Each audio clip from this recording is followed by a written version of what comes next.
What's going on, everybody? Welcome back. Moving on to another question. We have a displacement versus time graph here, and we have to figure out during which interval of time is the speed the greatest. So notice how on this displacement versus time graph, we sort of have four intervals we're working with. We have this interval here, so let's call that interval 1.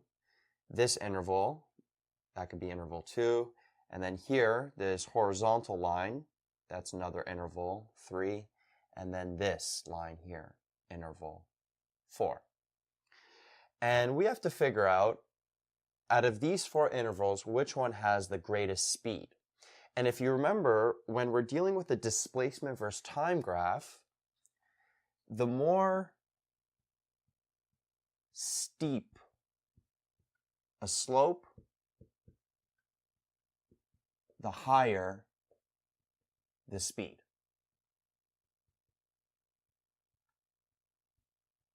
Right? The more steep a slope on a displacement versus time graph, the higher the speed. And it doesn't matter whether that slope is positive or negative. Remember, with speed, you're taking almost like the magnitude, the absolute value of whatever that slope is.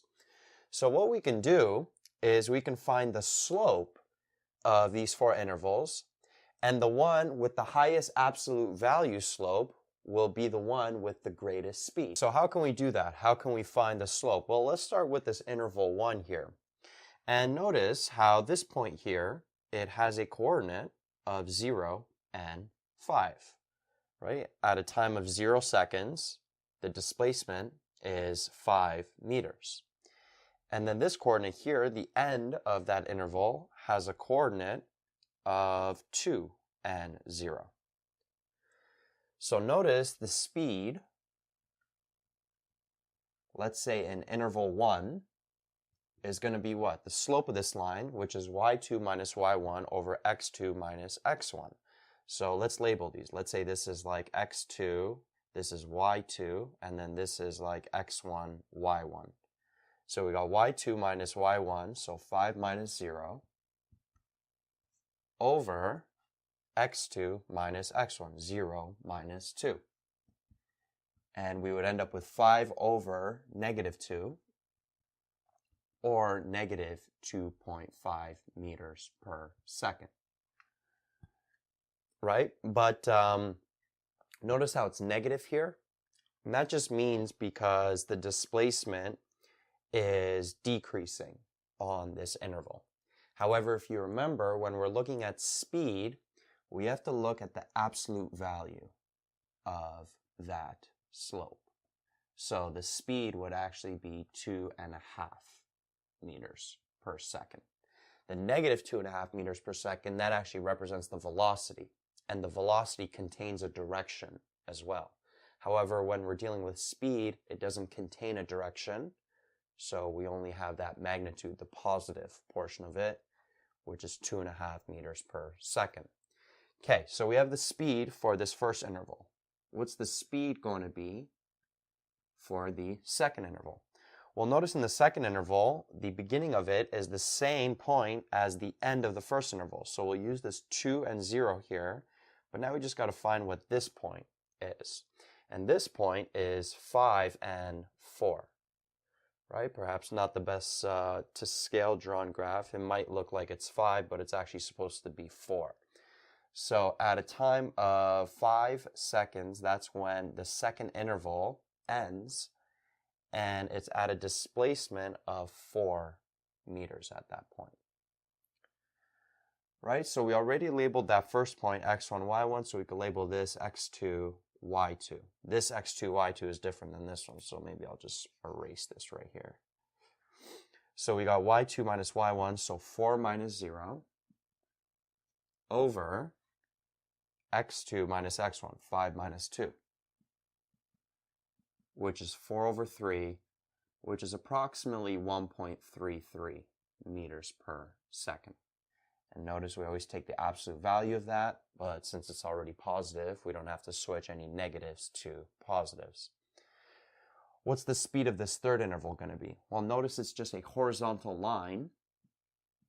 And what's the slope of a horizontal line? Well, it's just 0. right? Because even though the x's are changing, it's going from 4 seconds to 6 seconds, the displacement isn't changing. It's always at 4 meters. So both of those y values are going to be 4 in the numerator. So you're going to have like 4 minus 4. So it's going to be 0 over 2, and that is 0. But you could just see it from the diagram. It's a horizontal line on the displacement versus time graph. Displacement isn't changing, right? It's staying at 4. So that means the object isn't moving. It means it has a speed of 0. And then this fourth interval, let's do it up here. So let's not, for this fourth interval, let's not get as technical as we did here with these coordinates. Let's just look at the change in displacement over the change in time. So notice how the displacement is at 4 meters at the beginning of the interval, and then it goes down to 1 meter at the end of the interval. So the displacement has changed by 3 meters, and it's gone down 3 meters, so it's negative.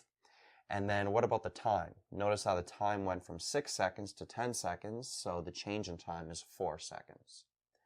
So negative 3 meters over 4 seconds, that would give us negative 0.75 meters per second, but we take the absolute value of that because we're working with speed, so it'd be 0.75 meters per second.